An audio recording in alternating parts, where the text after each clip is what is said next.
Good day, race fans. Welcome to another episode of Brian Davis Races. Today we are taking off right away on the Bayview course for Toad number 9. So they repaved the street, which was awful nice of them. That was great. Anyway, this course is a lot of fun. You can see from the course profile, it's kind of a unique shape. And our first attempt at this corner here, this thing was a doozy. Just took a little time to figure out for everybody how far you could lean your bike over and if you could pedal through the turn, or etc., etc., etc. So I started this race not feeling too great, which certainly happens after days and days of racing. And I guess my glutes or my hips, really, it was kind of my hips sort of ached when we got going. So today I did want to go through a little bit about warm-ups before a race. So I try to get down here at least an hour and 20 minutes early to the races, and then I'll mess around and just do whatever time-wasting things I need to do before the race, and getting my stuff ready and organized and putting the cameras on the bike and maybe running down to the porta potties and stuff like that. Get that done, and then about 50 minutes before the race I'll start spinning around. And some days I'll take a trainer or rollers to warm up. Lately for this, I think I've only done that one race for Toad. So mostly I've just been riding around the neighborhood and doing what I can to spin out my legs. So this course, this area had a great bike lane that went away from the course for a while, and another bike lane, of course, that came back. So I just went up and down the bike lanes a few times, and apparently other people did too. So there's a lot of people warming up in that area. So in effect, I need a minimum of 20 to 25 minutes of warm-up time before I can get that out of my mind as mission accomplished. So if I show up to a race and have less than that, maybe it's more mental than anything else, but I certainly feel that I'm going to really struggle to have any luck, because the first 20 minutes of the race is essentially going to be my warm-up. So in a crit, you do get these breaks on the turns and things like that, but then boom, we're out of it with huge watts. So you need to be pretty well warmed up. But I will say this, like a mountain bike race or a fat bike race or a cyclocross race, I think the warm-up is even more critical than the road stuff. So that's just my 2 cents. I think it's always critical, but I think you can get away with some things in a crit race that you can't necessarily get away with in a fat bike race. So in any event, I feel a lot more confident in my capabilities if I get a warm-up. So during that warm-up time, I'll spend maybe a total of 3 or 4 minutes at pretty much at threshold or just above, and then the rest of the time is mediocre, a little bit below tempo, I guess. So it's above a recovery ride and below a group ride type pace, just to keep the blood moving and give my lungs the chance to expand and blow out any snot or mucus or whatever else might be in the way of me taking in some good air. So this year I feel good. No sickness coming into this, no congestion, which is nice. And with a 5-year-old and an 8-year-old, you never know what you're going to end up with. Although I think my immune system has risen to the challenge now. So, but those first couple years with little kids in the house, oh my gosh, that was brutal. All right, so the play of the day for me was to just chill out. I tried 2 breaks the day before and didn't really have any luck, so I just feel like that's not really my skill set, to be honest with you, getting in breakaways. So that's not something I really want to strive for a whole lot, although I'd like to perfect that skill a little bit more. It just doesn't seem to be happening at this point in my life. Yeah. So my plan was to stay in the upper half of the field pretty much all day and just try to conserve as much energy as possible. And there's a huge mental game. I've talked about this in the past. There's a huge mental game in bike racing, or probably any sports really, is that I had it in my mind that that we could, or that I was having an easier way through this course than a lot of the other guys. So when we come off that turn in the, I guess turn number 2 technically, that really sharp, greater than 90-degree turn, almost every go round there's, for the most part, a sprint coming out of that corner. So what I was doing was gearing down quite a bit, so trying to spin the first 5 seconds of that power up, and then click into a bigger gear as I went. So maybe it's true, maybe it's not, but it just mentally I felt like that was a good strategy, and it was paying off for me. And I was also trying to spend some time taking a lot of these corners as wide as I could to carry as much speed as I could. So this first corner coming up after start finish here, not such a big deal. The field, for whatever reason, tended to slow up at this point of the course. Just after start finish going into this turn, there was always a bit of a respite, so not really sure why those types of things happen, but it does. So now this time I'm setting up wide, which is good. This is where I want to be, and I don't have, oh, cadence is up there. Okay, so we'll watch the cadence. I try to spin up really high if this is one of those times. Yeah, it's pretty high.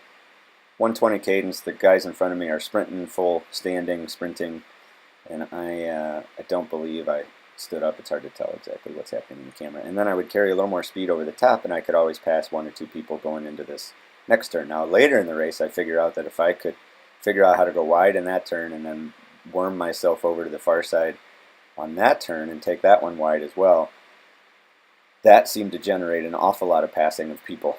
So we'll see that later in the race. I get that pretty well dialed in, and that made a huge difference in my positioning going into the final lap, or 2 laps, I guess. So anyway, yeah. So this voiceover is going to be potentially a little challenging because it's an awful lot of this, a lot of sitting in, waiting and waiting and waiting, which strategically is what I needed to do to have any hope. So yesterday's race went really, or the day before this race went really well, and I was thinking, it's kind of like golf. If you ever golfed, you go out and you hate it every second of it, and then all of a sudden you hit one great shot, and you're like, wow, what a cool sport. I love it.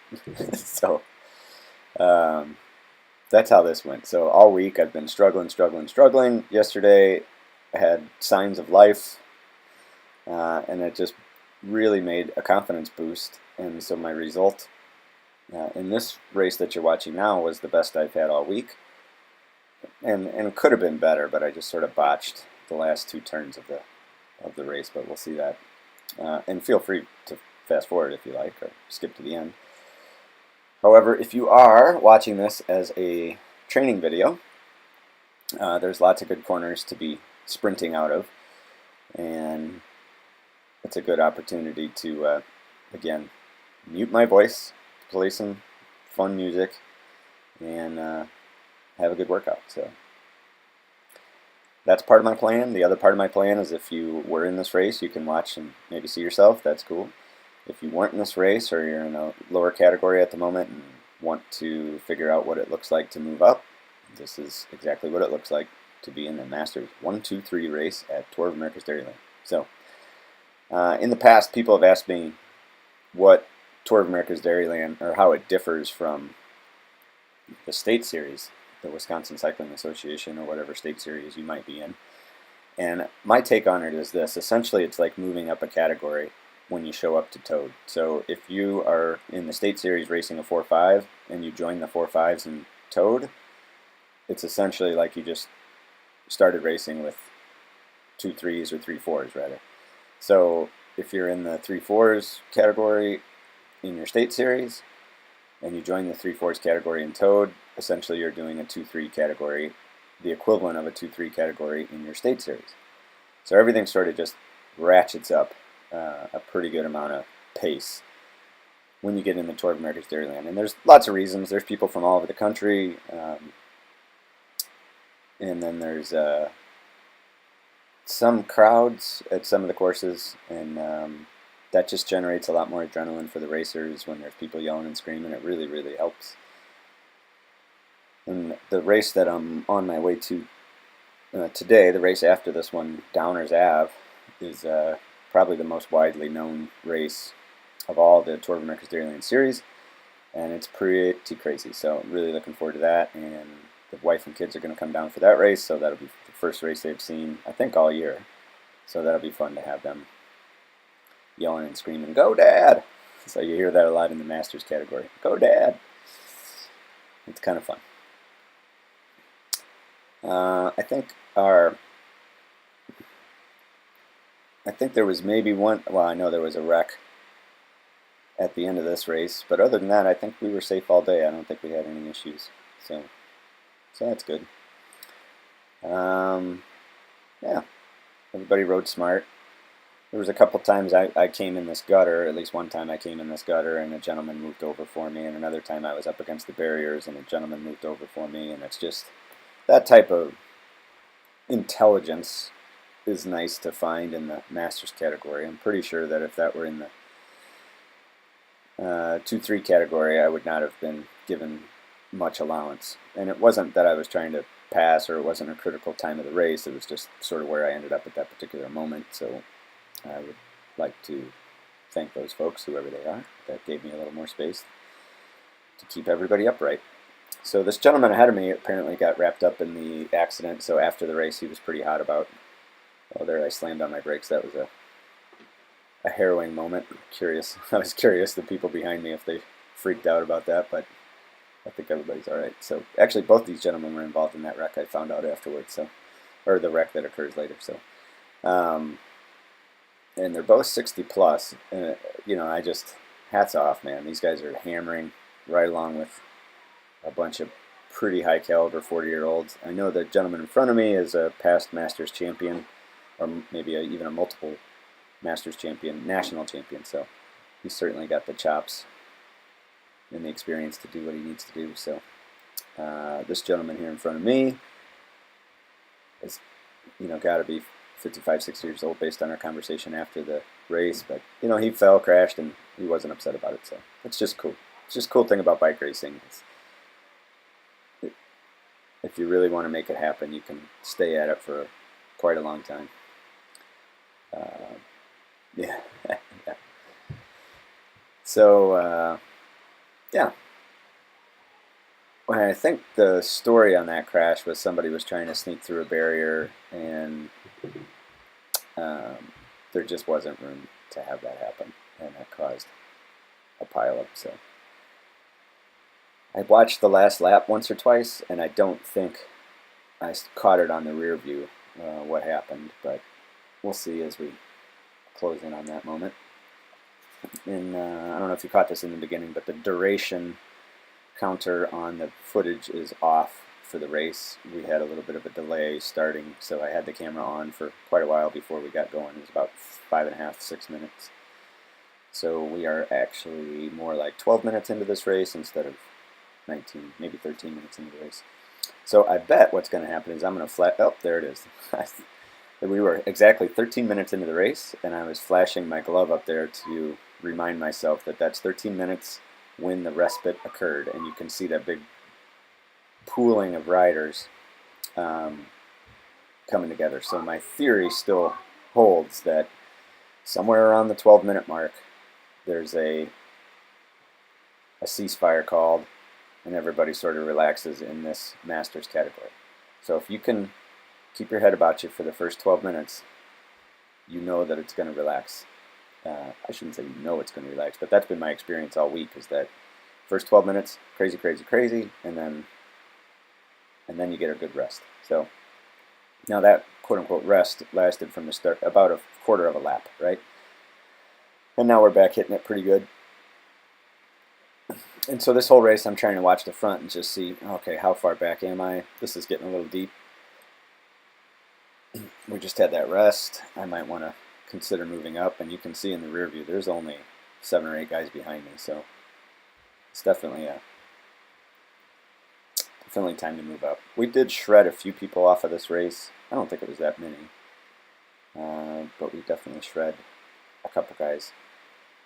So last year I did this course. I just jumped in with my friends in the 2-3 category, and I felt great about my fitness. And I thought, oh, no problem. I'll come help you out. You know, I'll die on the vine for you. Do whatever it takes. I have zero aspirations of my own. More than happy to sacrifice for those 2 teammates. I got down here. We raced for, I think I was off the back by the 6th lap or so. So the 2-3 category, there just was no respite. It was strung out straight line the whole way that I was on the race, and then I eventually just got spit out the back. So this race does have some whippy turns, you know, when you're coming out of those that sharp corner that we're going to hit 2 corners from now, and you're sprinting every time. That definitely takes a toll. So a lot of it is just having the race legs. So these guys have been racing last year when I jumped in, those guys had been racing all week, and then for me to jump in and just see what I can have happen, it's pretty unlikely that that's going to work out well, and that was true. I didn't necessarily believe that last year because I thought my fitness was really, really good at the moment that I was going to come out and help out on this race, but oh man, it was a disaster, to be honest with you. Just a total disaster. But I've said it before and I'll say it again. The best way to get better at racing your bike is to race your bike. And last year I definitely did not do a ton of that. I do tend to do a lot of races each year, but I'll spread them out pretty well between road and cross. And actually I don't do a ton of cross. Usually good for maybe just 2 races a year in cross. But and that was the time that person moved over for me, I think, when I was scooting down this gutter. So that was nice. Thank you, sir. And then I'll do fat bike racing. I started 2 years ago, and that's a lot of fun. Just a blast. So the vibe of those races are completely stress-free, and you just go out and have a good time. So there's, maybe a little bit of stress when you're trying to pass lap riders because those courses are generally pretty small. So that part is difficult, and it's really, really hard to get by people because it's just powder snow on each side of the trail. So, well, hopefully I'll still be racing this winter and still doing videos, so we can talk more about that as winter approaches. And that, they were messing with, the reason we got delayed a few minutes, they were messing with that overpass, or that banner, I guess, that goes across the start-finish line. And they cranked it back up, but man, for my money, they didn't go quite high enough. If you're in the far left, that lap counter LED sign is not that much further above your head. So, and I ended up over there quite a few times. And as long as you're in your tuck, it's no problem. But if you were to stand up at that particular moment, you're going to get a face full of signage. So, not sure what the issue was with the banner, but a couple more cranks probably would have been a good idea. So, there you go. Now this race has a pretty exciting finish that I was not necessarily a part of, but I tacked that onto the end. It was pretty wild, so we'll save that. If you're watching this part, chances are you're going to watch the end, so I'll just wait till we get a little bit closer, and I'm sure I'll spoil it before, just because it's so cool. Oh well. Now, the area, so the weather-wise, great weather. There was a bit of a headwind. I guess that would be, going into the start-finish would have a bit of a headwind. The winds on courses like this you don't tend to notice as much, because, well, especially because I'm so deep in the pack, it's not a huge deal, but it's definitely something to pay a little bit of attention to depending on the course. Now, in a road course, you have to pay a lot of attention to the wind, but in a crit race, it's not the end of the world to lose track of the wind, especially in this area. There's buildings everywhere, big trees. We're not getting a ton of wind effect on this race, which is great. Weather-wise, I think it was pretty hot, so it was probably 81, 82 degrees. A friend of mine gave me some pantyhose to try the ice. Put pantyhose on your back filled with ice, and then the ice melts and you don't notice the pantyhose. So I forgot to try that. We'll see how it goes today. If it's hot enough, I'd like to try that and just report back how that made me feel throughout the race. So just curious how that would go. Yeah. So I dropped my bike, or the bike fell over when it was leaning against my car, and that kind of messed up my my shifting and my bars, and got me looking a little bit closer at my bike. And I ended up coming home last night after this race and switching stems. My Zip carbon stem has developed like a tumor or something. It was really weird. There's carbon like built up in the crack of the stem where you would put the binder bolts that would go on your steer tube, right? So when the bike fell over, the bars were instantly crooked and I could bend them back super easily. But the binder bolts were quite tight. So I was really struggling to understand what the problem was. All week I've been hearing some weird clunks and creaks and just the slightest amount of movement coming out of the bars, and it's not a loose headset, and it's not loose bars on the stem bar connection. It was, but we diagnosed that and fixed that earlier in the week. So in any event, this buildup of this odd carbon, I don't know, corrosive sweat mixture, I'm not sure what it was, but I ended up switching stems. I had one in my aluminum stem in my garage, and I think I'm going to stick with aluminum from now on. It's just more bulletproof, same weight, same stiffness. Yeah, so that's my thought. And I was scraping out that gunk. So the problem was all that gunk in between the crack of the stem, and when I say crack, I mean that's the purposeful split, I guess would be the better word, split of the stem.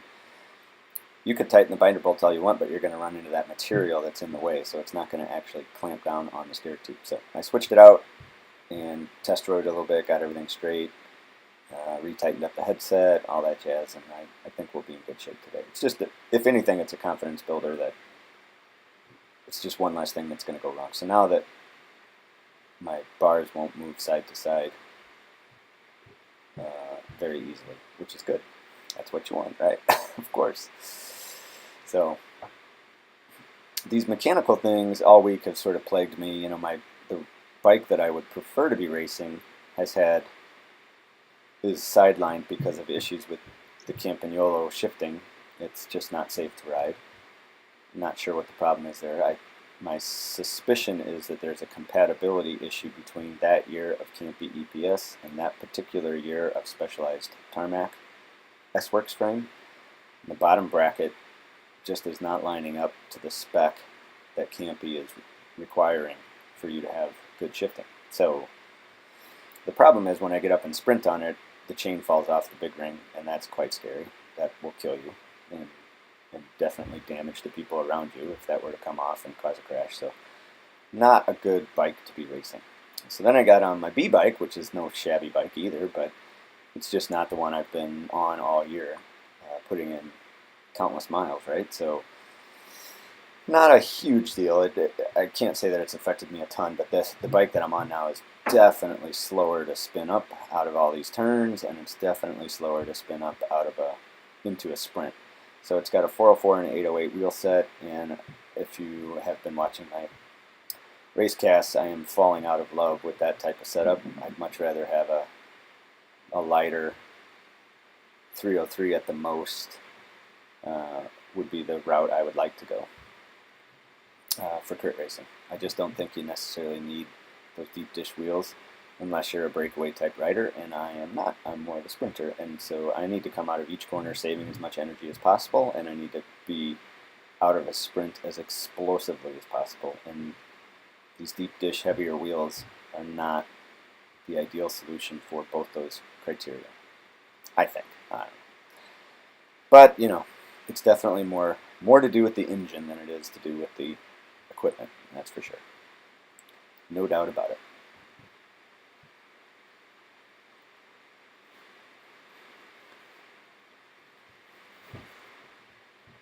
So after this race, there's 2 more days left of the tour.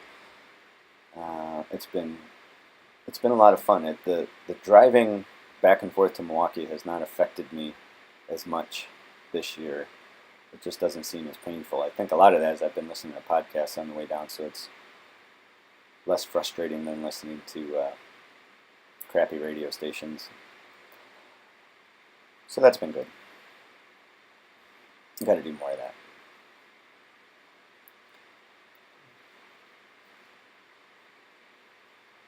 Now, I don't think I got much footage of it, but I feel like that guy I'm passing right there in the orange and blue kit felt like he was a little unnecessarily aggressive in some of these turns. Maybe there'll be a chance to kind of check that out if he gets back in front of me. But not to throw him under the bus, but just if we get a chance to see it. And it wasn't anything out of bounds by any means. It was just a couple little moves that just felt unnecessary. So we'll see. But overall, like I said, everybody's pretty friendly to let people go by or do whatever they need to do, as long as they do it decisively and quickly, and they're not a danger. So usually in the past, when I've done towed races, there's been one or two riders that just gets under everybody's skin in the way they handle their bike or the way they crash into turns or things like that. And yeah, so this series, the Cliff Bar rider from California that I've talked about in the past, he has a tendency to rail those inside lines, and that's kind of gotten under a couple people's skin. But I think every time they have the same conclusion I do, is that he holds it just fine. But my comment on that is, he's good. He's obviously a great bike handler, but just because he can do it doesn't mean that I know he can handle that, right? So when he comes into me on an inside line, it definitely can throw me off or another rider off, because you're thinking, I don't think he can hold that, and he might be able to, but you don't know that, so it just sort of stresses you out a little bit. But that's okay. That's all part of racing. No big deal. But I would say this: if you're in the 4-5 category and you're seeing those types of things, or they're bugging you, then do what you can to get your fitness to a point where you can get yourself some space from those types of riders, because that just happens. Just there's different riding styles. I remember a couple years ago there was a guy from Canada. He was the one I crashed into in a sprint. That one was more my fault than his, but in any event, I think he's maybe one of the only people I've lost my patience with completely in a race, and just came unhinged the way that he rode. It was just infuriating. In the end, now that I have a couple more years on me, I feel like it's just the way that he raced in his local culture in Canada dictated that's how guys race. And when he comes to this area, that's not how we race. And that little difference is enough to kind of cause some heartache. So, in any event, he was an impressive racer. He's a good animator to a race, but he would. What was super frustrating is if he ended up being in the front, which he always wanted to be the top 4 or 5 wheels, and I always did too in that category. But he would get up there, and then if he ended up being on the front, he would just totally stop pedaling to the point of danger. So if you're on the front and you don't want to be, that's fine. Just gradually slow down. People will come around you. But everything in bike racing or bike riding in general should be gradual. Nothing should be abrupt, ever. That's what causes crashes. Abrupt maneuvers cause problems. That's for sure. So here's my 2 cents. And again, that has a lot to do with joining a club or a team. Is you learn those things in the group rides, in the pace line group rides, and then when you get into the race, you have a much better understanding of what the expectation is. There is a huge difference between a group ride and a race. Let me be clear on that. So there's a lot of folks get into a race the first time and they start pulling, or they start expecting other people to pull or come around or do all these other things that are typical in a group ride, but these are not things that are typical in a race. And racing is just very, very different from group riding. So it's just important to recognize the difference between those two activities and plan accordingly.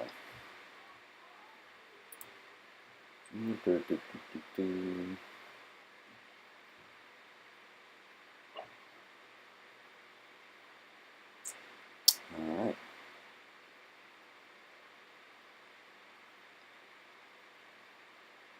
I feel like one of these times around this turn is when I finally figure out to take it wide and I can gobble up some spots, but maybe that's not until later yet in the race.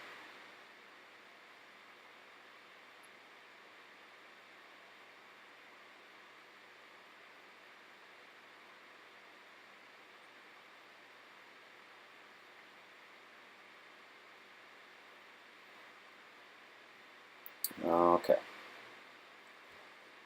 So yeah, I mentioned the voiceover could be challenging in this race because it's a lot of sitting in. So this is the part where I'm being challenged to come up with some things to talk about. So let me know in the comments what you're thinking. That would be helpful. Give me some things to talk about. For example, what would be some of your #1 tips for new bike racers or people who are mildly interested in racing a bike? What would you tell them? Yeah, I'd be curious. So leave a comment if you're listening to this.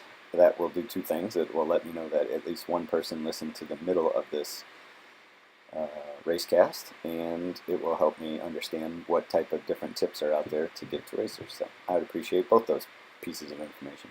Now, I will point out, this is interesting. This is almost exactly at the halfway point. And again, going back to my theory, the 12 or 13 minute mark, there's going to be a rest. Halfway point, definitely going to be a rest. After that, it starts to get a little fiery. So I think if I saw the lap counter right last time, there was 14 or 13 laps left. It's just far enough where people are not necessarily starting to get all excited about their chances. And it's just that halftime in the race that's kind of interesting. So another thing that happens at the half of the race, I'm not sure if it's this lap, but we'll get there's an intermediate competition happening within a race within a race. And I believe that would probably be on this lap, that there's a sprint competition that covers 4 days of racing. That time I finally figured out the wide line, carry a lot more speed, and we'll see how many people I gobble up. 1, 2, 3, 4,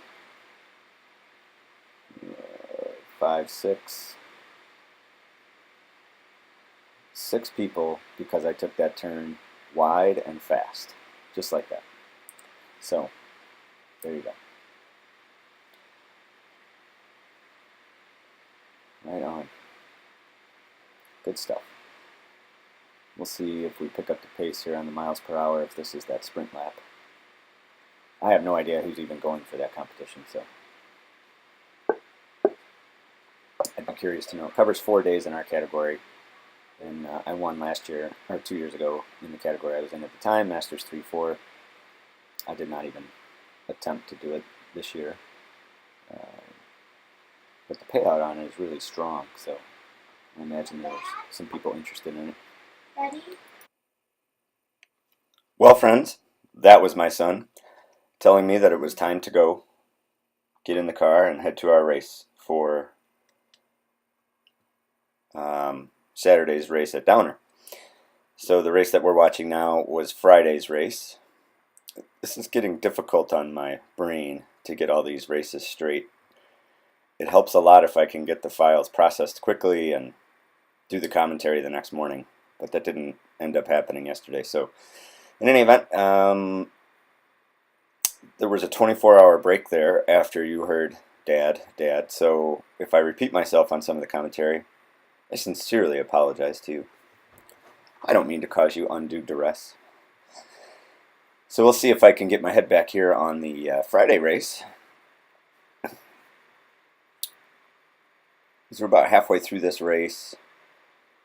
Yep, and again, I'm sticking to my plan, trying to just stay in the upper half of the peloton and not do a lot of unlikely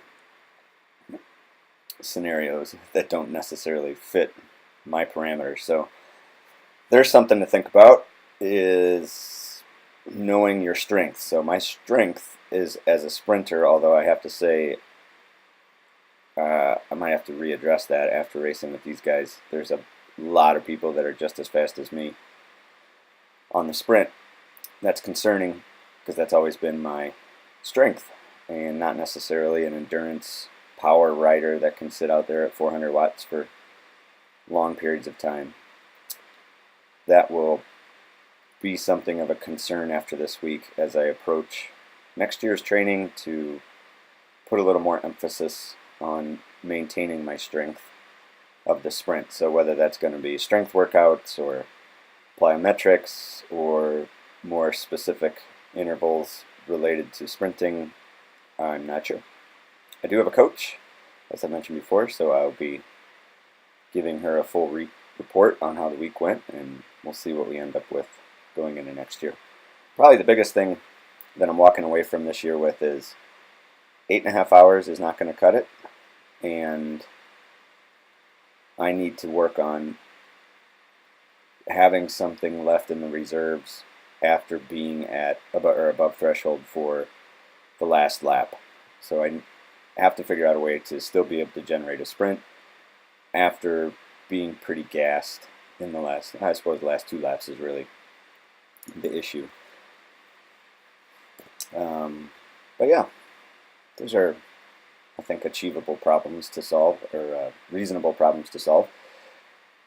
And within my power, and a lot of it is just that time, that time in the saddle, and certainly the specificity of that time is important. But I think everyone who's racing at this level has some amount of a training plan. I'm sure there are exceptions to that, but I would say 80-20. 80% have a fairly specific plan, and 20% have the talent in their natural gifts to just go out there and sort of hack it. Train on their own, do their own thing, maybe mix in a group ride, but they may say they don't have a plan, but in some respects, I promise you they're thinking about how to train specifically for these types of events. So another piece of information I was perseverating over the other night was when I look at the power profile, or Training Peaks gives you a graph of the time in zone. So zone 1, 0 to 200 watts, let's say, and 2, 3, 4, 5, and then zone 6, I think, is, for me, it was like 372 watts and up. And a crit race is almost all zone 1 or zone 5. There's no more than 3 minutes in each of the other zones, and the 372 watts and up category has me at anywhere between 15 and 18 minutes of the race, so almost a third of the race is well above my threshold, as evidenced in my performance. And then a third of the race, or I guess 2/3 of the race, is very little wattage. So I shouldn't say 2/3. A third in the middle, a third on the high end, and a third on the low end. That's 100, close to it, right? So, if you've been watching the Brian Davis Racecast, you know that I am absolutely horrific at math. So there's another example for you.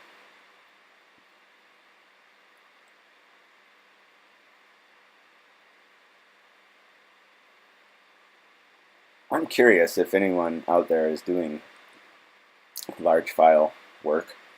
I was turned on to a program called Handbrake, which I get compresses the file, but I didn't necessarily have a good place in my workflow other than storing the videos for the long term that the compression did much good for me, other than doing internet the way that I did it. Maybe this is foolish. The way I did it was I put everything together in iMovie and then put the file into Handbrake to compress it and then sent it off to YouTube, which is fine, but it definitely made the YouTube upload quicker, but the Handbrake conversion was by no means fast either.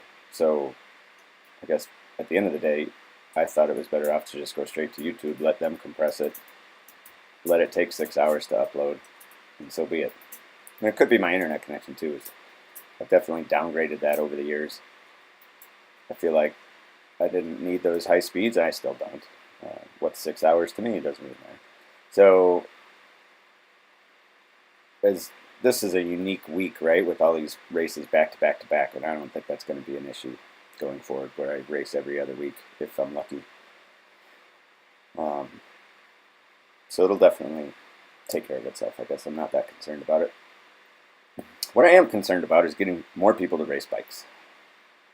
So if you're watching this and you want to race bikes, or if you can remember what some of your hesitation was the first time you raced bikes, let's hear about those.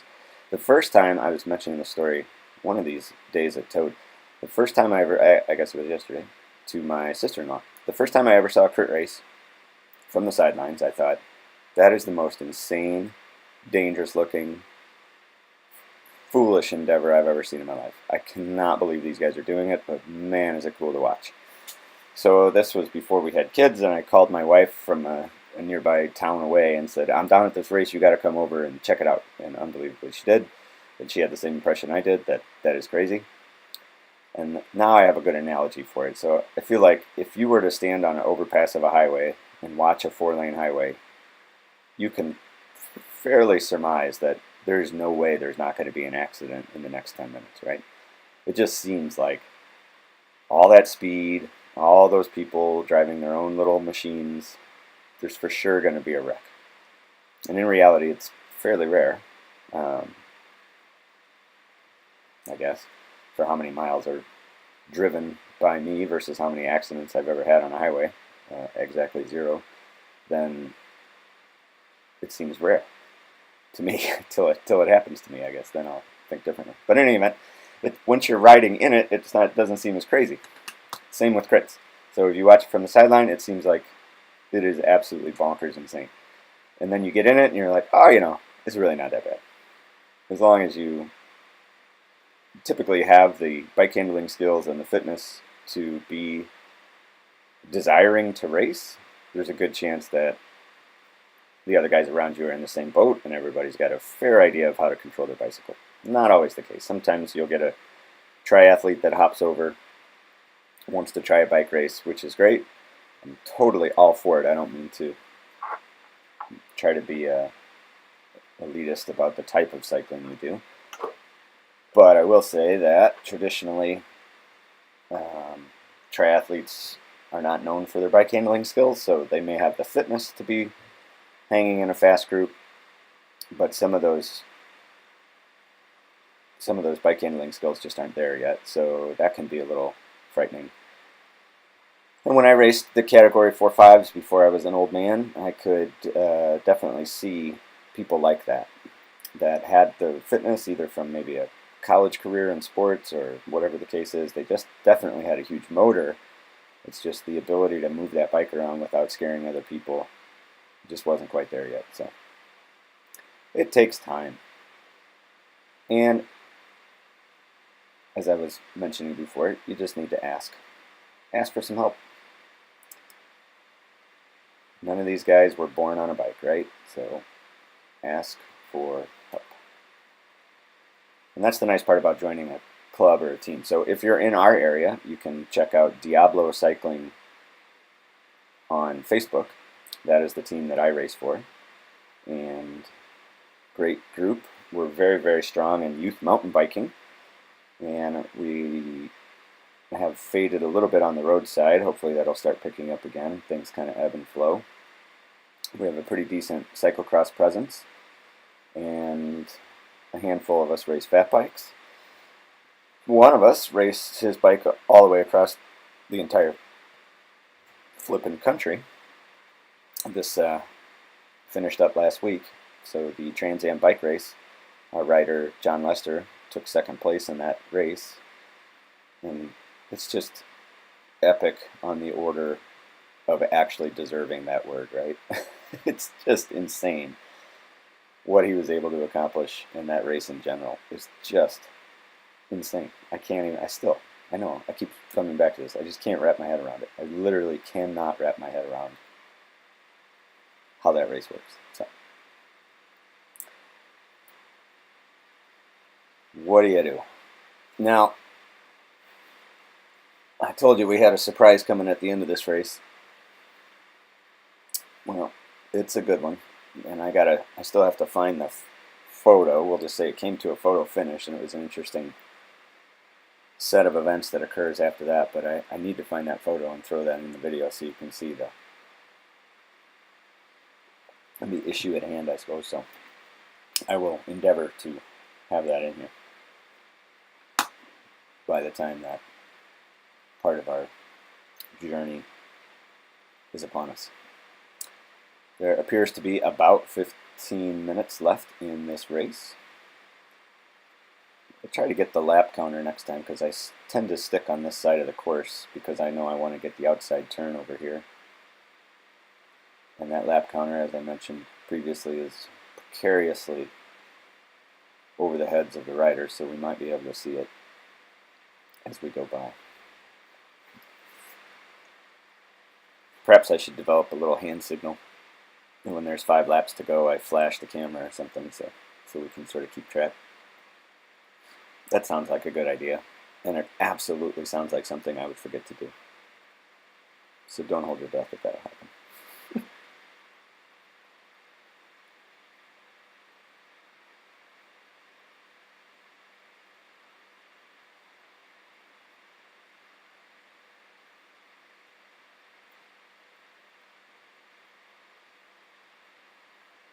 Well, this is a neat course. I do have to say I enjoyed this course. This backside, not this section. This section was fine. This road is a little unfriendly, but it is nothing in comparison to the next one. The next one is like riding on braille. It is not nice, but it's only this third of the course, I guess, so it's not the end of the world, but it definitely sets up for the finish, so it's an intense little piece of road. And it wasn't as bad this year, honestly, as I remember it being in the past, so I'm sure they didn't fix anything.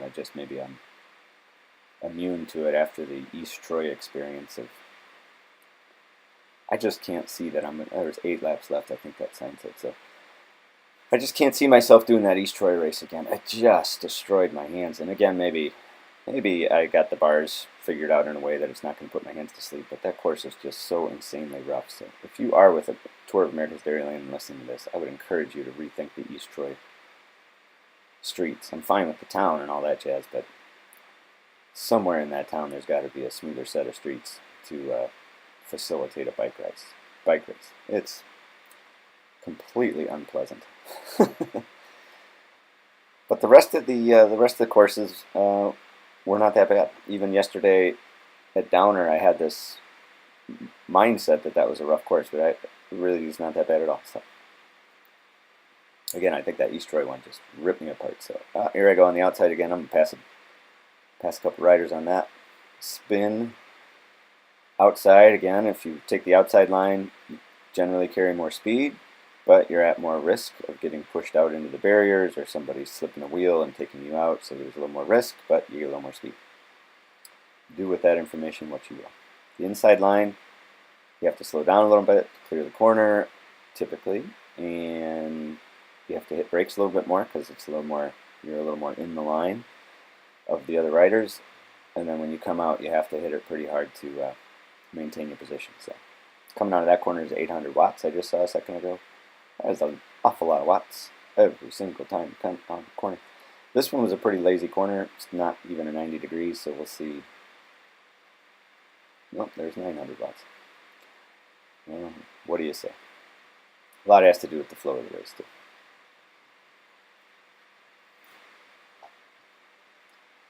Okay, 6, 7, not sure.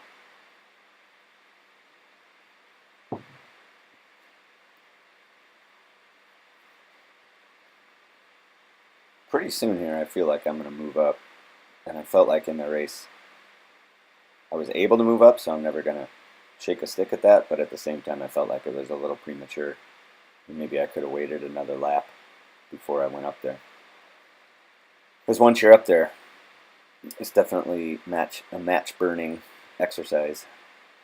Just to be clear, what we mean by matches is everyone's got a certain amount of power that they can dispense throughout the race. And every time you hop out of a corner and you blow through 800-900 watts, you're chipping away at your matches. If you try to bridge to a breakaway, you're going to burn a lot of matches. If you sprint for a preem, you're going to burn a match. If you close a gap because a rider ahead of you failed to maintain their spot, that could be a match. Well, it's a mystery how many matches you get, and it all has to do with your training. But we all only have so many matches. So the person that is most cautious with their matches or uses their matches at the best possible timing, a lot of times will win these races. Or if they have just more matches than the rest of us. So there's a reason that you see the top couple guys on the top step over and over and over again. They are in better shape. They are better bike racers. They're more efficient. They just have a lot more things on their side that are going to propel them to the podium. So in this case, the White brothers were competing for almost every podium. So they are clearly a notch above where most of us are sitting. Carlos is up there competing for a lot of podiums and trying breakaways and things like that. So he's, and other riders too. I don't just mean to single out Carlos all the time, but there's a couple riders that are on that upper tier where they can just dictate what's going to happen in this race quite a bit more than the rest of the riders. And I am definitely part of the rest. The confessions of a tail gunner.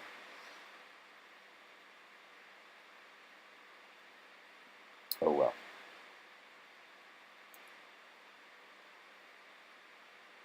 And so 800 watts coming out of that. So that's into a hill after a hard turn.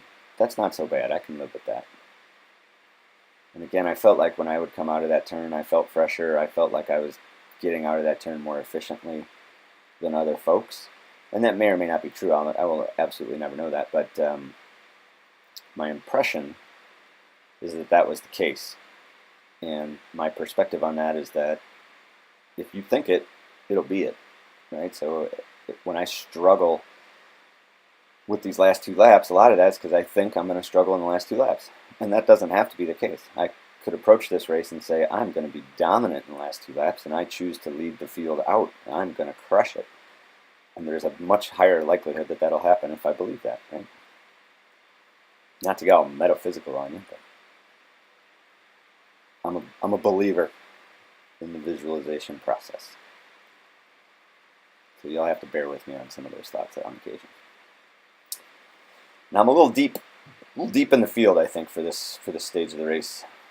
Maybe I was misremembering earlier where I got up there too early. Maybe I did okay on that on this race. I don't think we're going to catch the lap cone. It was hard to say. Maybe 5.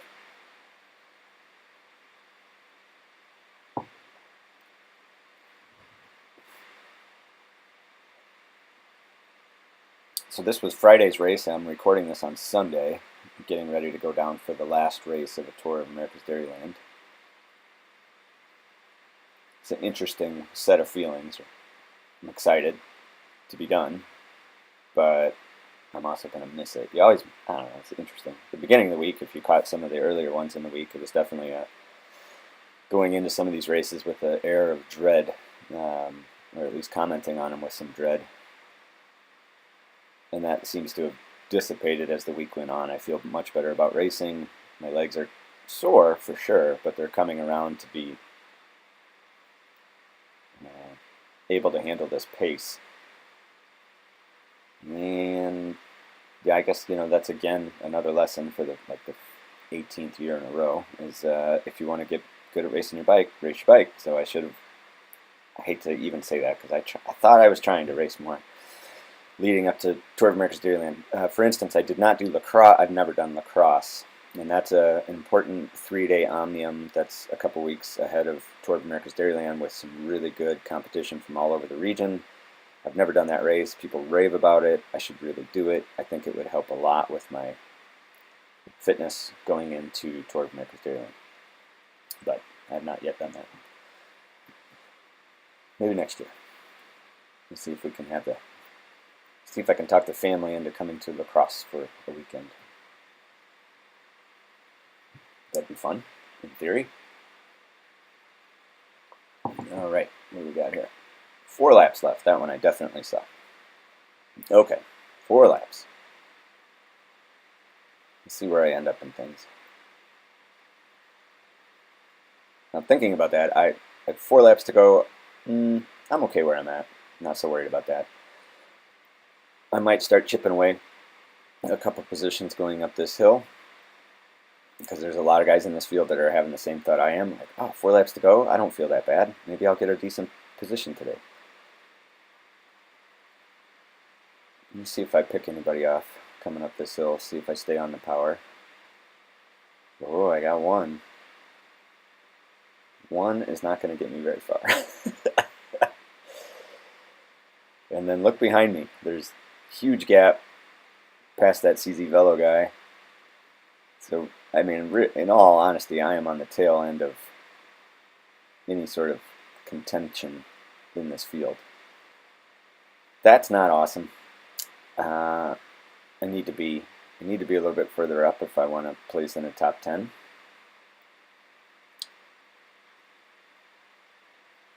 It's interesting in these races too. You know, I have my theory still of the 12-minute break, the halftime break, and then there's been, I mean, not every race, but a couple of these have had this 3-lap to go sort of truce as well, where there's a lot of looking around. Well, are you going to do it? Are you going to do it? Between the bigger teams. And to be honest with you, I have not necessarily felt the effect of any of those bigger teams going out and doing a lead out for a particular sprinter or anything along those lines. And quite honestly, I cannot figure that out. I don't know why they don't organize a little more on the last lap. So that was a solid move right there. Now I'm in the wind. Yeah, that's not awesome, but look at that. I passed 20 people with 3 laps to go. And as long as I don't mind sticking my nose in the wind, that's perfectly cool. So that was a really well-timed maneuver. So this is one of the White brothers, very strong rider. He's not concerned with catching a little wind because he wants to be able to cover people when they sprint by him, which they are going by him now, and he's going to cover that up, no problem. And he's pretty much exactly where he wants to be, I imagine, which is 5 riders deep with 2 laps to go. Now, it'll be interesting to watch him, and there's the series leader, the other White brother. It'll be interesting to see how well they maintain that position. In fact, I know that I get bar to bar with one of them toward the end, so I guess that's good for me. Now, if you're not passing, you're fading. So at this point, I feel pretty comfortable with where I was, but you need to maintain that position. So you need to continue to fight for that one spot, that one spot, that one spot, or you're going to lose 3 spots, right? So that's my interpretation. Now I am 7, 8 riders, maybe 9 riders deep. That's not so bad with 2 laps to, or we're about to come into 2 laps to go. That's pretty decent. The pace has definitely picked up. Going 28 miles an hour down this straightaway. This is a little bit downhill, by the way. My heart rate is up, but controllable. Not so bad. So I'm starting to get the feels. I'm starting to get all excited that maybe I can pull something off today that's not horrific. Yeah, see, I let that rider go by me. That was a gift. Could have done without that. And then I'm thinking maybe this White brother will want to move up. And then that's kind of the swamping, right? That when I mentioned this, the left and the right, people start charging up the sides. Now those 2 riders might be thinking, all right, well, let's charge the field. If everybody's going to soft pedal last 2 laps, let's just attack. Yeah, it's probably not a bad idea. So there's 2 riders up the way now, and no one on the front wants to take that charge. So this corner is going to get pretty busy. Pretty busy. Now I'm starting to fade back too far. I need to do something to get further up the chain here. So this turn is going to be critical, right? I think everyone can understand that this is going to be a big deal because we're all going to pop out of this sprint. There's over 1,000 watts to come out of that, and you absolutely have to do that or you will lose ground. So I gained some ground. I'm going to go up the gutter, see if I can pass somebody else. I think I take this turn on the outside again and gobble up 1 or 2 more people, if I remember correctly. So there's a lap and a half left in this race. I know I'm going to go wide here and kick around a couple people. Yep. So put in a little more power right there, and look at that. Boom, right in front. Nice job. Now I know I'm just going to go lateral with those leaders, and I know that somebody's going to come whipping around me, and all I got to do is grab this wheel. So now here's some teamwork. That's right. So from Florida Velo, finally got their team name. Florida Velo is going to, this gentleman is going to lead out most of the last lap. So we have a very peppy pace. And I believe, yeah, his rider ended up, whoever he's laying himself down for, ended up 3rd. So, you know, it's not an unwarranted effort here. That rider's doing a great job. The gentleman in front of me, I believe he owns a bike shop in Milwaukee, Wisconsin. Strong rider, tactically very smart. He's tucked in, and now he's doing the same thing I am doing. We are going a little bit slow soon. and you start to get a feeling. So I kick my bike over to the side because I need to get an escape route when we get swamped on this corner, because you just feel it coming, right? And now you see it in the rear view. You definitely know it's coming. Here's another Florida Velo guy. I think he's going to come up and take the cause over if he squirts around me here. And I'm still really wide because I don't want to give up my spot, and I want to leave the door open so I can grab somebody's wheel on the way out. The race course changes throughout the race. The way that the last turn is handled, the last lap, the way those turns are handled is vastly different than all the other 50 times you've been around those turns. So that gentleman in that red Trek still doing a great job, and then boom, we're getting hit. Now I'll let a couple guys in there. That's not so bad. I can maintain that. Fourth rider with a half lap to go. Man, it's good stuff, man, right? Now I'm fifth rider. Now am I gonna give another gift? Pretty sure I do, sadly. And there's the gift to the series leader. Should have really stuck that line more and stayed on that Florida Velo wheel. Now I'm going to give another spot away. Now I'm getting swamped, right? I got a rider on the left, rider on the right. This guy ahead of me needs to really full charge. Now in this race, taking that inside line, there goes Carlos and the series leader are taking the inside line on this last turn. They're going to cut that corner and they are going to sprint, and those two are going to be competing for the victory. And the Florida Velo rider up there is going to get third. That's how the race was won. The inside line was the right one. And I ended up 13th. So I got $30 for my efforts. But that's cool. I'll take that. Very happy with 13th. That was my best finish so far. And a good, fun, hard race. So we had I suppose, a 27-mile-an-hour average again. So it took us right on an hour to finish that race. Hard to complain about that. Now the finish, right? So how that worked out was those two riders up the road, Carlos and Ryan White. Well, Ryan, not sure. Still not sure. They, unbelievably, they called it a tie. A tie. All right, I'm going to post this photo, and I'm going to let it sit up here for a little bit. I want you to take a look at it. And, yeah, she's pretty tight. And then my live video coverage of what happened. Pretty tight. Down to the pixel. 2,000 frames per second. They called it There was a tie in our race. So the rule book states that they do a 1,000-meter sprint. So what the officials are doing are going to restart them in the pit, and they're going to do one hot lap. This is Carlos versus Ryan for the win. Apparently they were tied pixel to pixel. This is unbelievable. Yeah, full lap. Chief referee, Brett Riggs, monitoring the course, making sure he picks the best location to insert these two riders.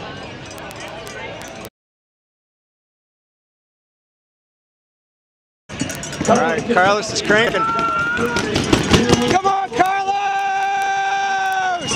Go!